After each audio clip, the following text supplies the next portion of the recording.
Selamat pagi saudara, selamat berjumpa kembali dalam pelajaran Alkitab mingguan bersama Suara di Bukit.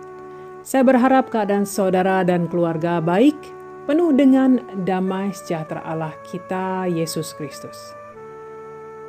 Saudara seiman, ada kalanya hati kita bersuka cita atau berbahagia apabila harapan yang tadinya kita pikir telah kandas, namun kembali hidup dan menjadi kenyataan. Baik itu hal tentang kesembuhan dari sakit penyakit misalnya, atau hal yang membuat kita keluar dari permasalahan hidup kita. Kali ini kita akan belajar dari bacaan Lukas pasal 24 ayat 44 sampai 53 tentang saat-saat terakhir Yesus bersama dengan murid-muridnya sebelum Yesus terangkat ke sorga. Kalau saudara memegang Alkitab, mari kita baca bersama Lukas 24 ayat 44 sampai 53. Ia berkata kepada mereka, "Inilah perkataanku yang telah kukatakan kepadamu ketika aku masih bersama-sama dengan kamu, yakni bahwa harus digenapi semua yang ada tertulis tentang aku dalam kitab Taurat Musa, dan kitab nabi-nabi dan kitab Mazmur." Lalu ia membuka pikiran mereka sehingga mereka mengerti kitab suci. Katanya kepada mereka, "Ada tertulis demikian, Mesias harus menderita dan bangkit dari antara orang mati pada hari yang ketiga, dan lagi dalam namanya berita tentang pertobatan dan pengampunan dosa harus disampaikan kepada segala bangsa, mulai dari Yerusalem. Kamu adalah saksi dari semuanya ini, dan aku akan mengirim kepadamu apa yang dijanjikan Bapa-Ku. Tetapi kamu harus tinggal di dalam kota ini sampai kamu diperlengkapi dengan kekuasaan dari tempat tinggi." Lalu Yesus membawa mereka keluar kota sampai dekat Betania. Di situ ia mengangkat tangannya dan memberkati mereka. Dan ketika ia sedang memberkati mereka, ia berpisah dari mereka dan terangkat ke sorga. Mereka sujud menyembah kepadanya, lalu mereka pulang ke Yerusalem dengan sangat bersukacita. Mereka senantiasa berada di dalam bait Allah dan memuliakan Allah. Saudara seiman, kisah ini terjadi tidak lama setelah dua orang pengikut Yesus, salah satunya adalah Kleopas, melihat Yesus yang telah bangkit kembali di akhir perjalanan mereka ke Emmaus. Kalau saudara ingin belajar tentang pasal ini, saudara bisa lihat posting video Suara di Bukit beberapa waktu lalu dengan judul Perjalanan ke Emmaus. Dan sekarang kita akan belajar lebih jauh dari pasal yang telah kita baca bersama. Saudara, di sini Yesus mengatakan bahwa Dia telah menggenapi rencana Allah Bapa, rencana keselamatan bagi umat manusia yang telah dinubuatkan para nabi dan tertulis pada kitab Taurat dan kitab Mazmur. Yesus membuka pikiran murid-muridnya secara supernatural agar mereka dapat memahami firman yang telah dituliskan tentang Dia, tentang kebenarannya. Yesus juga memerintahkan agar mereka menunggu kuasa yang telah dijanjikan oleh Allah Bapa di sorga, yaitu kuasa Roh Kudus, agar mereka dapat melaksanakan mandat atau misi yang telah diperintahkan. Apakah misi itu, saudara? Yaitu memberitakan berita pertobatan dan pengampunan dalam nama Yesus Kristus untuk keselamatan jiwa manusia. Bukan hanya hal ini menjadi tanggung jawab kita sebagai orang-orang percaya secara individual, namun juga tugas bersama sebagai gereja Kristus. Saudara, pengertian setiap orang Kristen akan imannya pada Yesus Kristus secara pribadi dan secara bersama-sama sebagai gereja yang merupakan satu tubuh Kristus juga bertanggung jawab untuk melakukan misi kerajaan Allah di dunia ini, yaitu mengabarkan Injil kebenaran dan membangun kehidupan rohani pengikut-pengikut Kristus. Hal ini juga dituliskan oleh Matius di ayat-ayat berikut.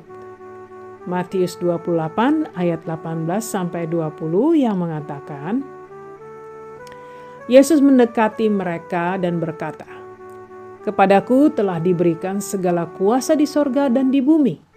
Karena itu pergilah, jadikanlah semua bangsa muridku dan baptislah mereka dalam nama Bapa dan Anak dan Roh Kudus.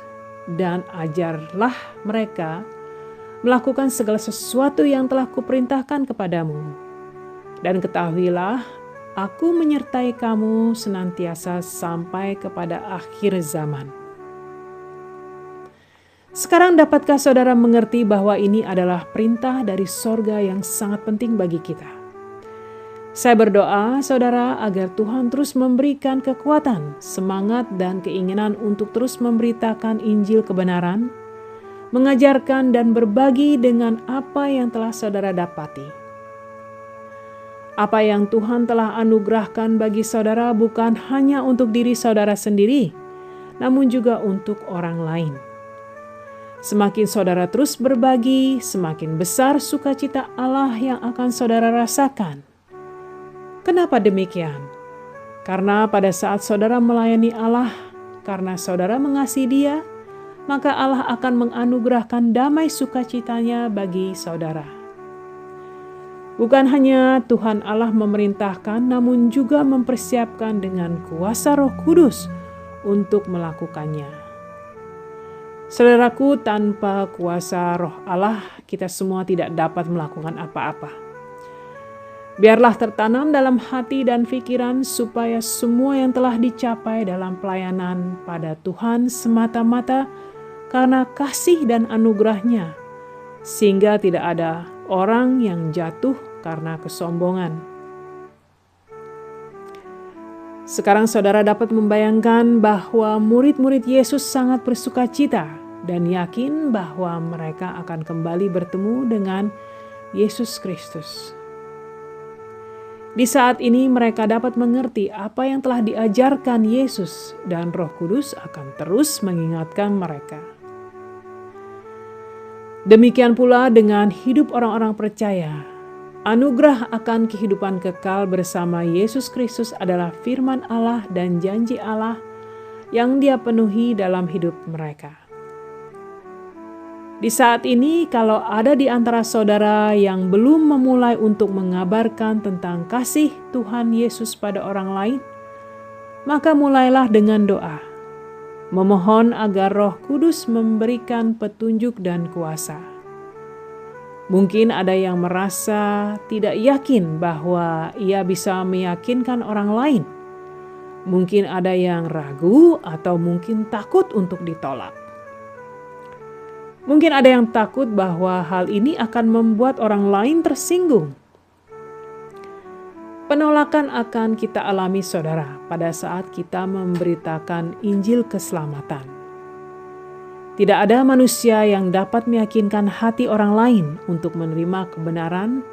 Semua ini adalah kuasa Roh Kudus yang dapat merubah hati manusia. Dan tugas kita adalah hanya menyampaikan pada orang lain. Roh Kudus akan membuka jalan dan kesempatan bagi saudara apabila saudara mau melakukannya. Saudara seiman, kita yang telah menerima keselamatan dalam Yesus Kristus telah menerima anugerah kasih Allah yang tak akan pernah berakhir. Marilah kita berdoa bagi mereka yang belum mengenal Tuhan Yesus Kristus. Mari lakukan misi Allah dalam hidup kita. Jangan berencana harus bagaimana melakukannya, namun percayakan dan mohon pimpinan Roh Kudus senantiasa dalam doa. Maka Dia akan menuntun kita, saudara. Mari saudaraku, mari kita berdoa. Allah Bapa di sorga, segala puji kami panjatkan kepadamu ya Allah, yang kudus dan penuh kasih. Kembali kami mengucap syukur akan kasih dan karunia-Mu bagi hidup kami. Bapa, ajari kami agar kami dapat melakukan misi yang telah Engkau percayakan pada kami, yaitu memberitakan berita keselamatan pada dunia, pada orang lain, pada saudara-saudara kami. Bapa, tanpa kuasa Roh Kudus kami tidak dapat melakukannya. Ajari kami untuk senantiasa berdoa dan bergantung mohon pimpinan dan kuasa Roh Kudus untuk menyertai langkah hidup kami. Biarlah hidup kami menjadi kehidupan yang memuliakan Engkau Allah. Di dalam nama Yesus Kristus yang agung dan kami cintai, kami berdoa. Terima kasih Roh Kudus. Amin. Amin saudara, terima kasih telah mendengarkan, dan apabila ada dari saudara yang butuh bantuan doa, saudara bisa hubungi tim doa kami melalui email yang tercantum pada video ini. Tuhan berkati dan sampai berjumpa kembali minggu depan.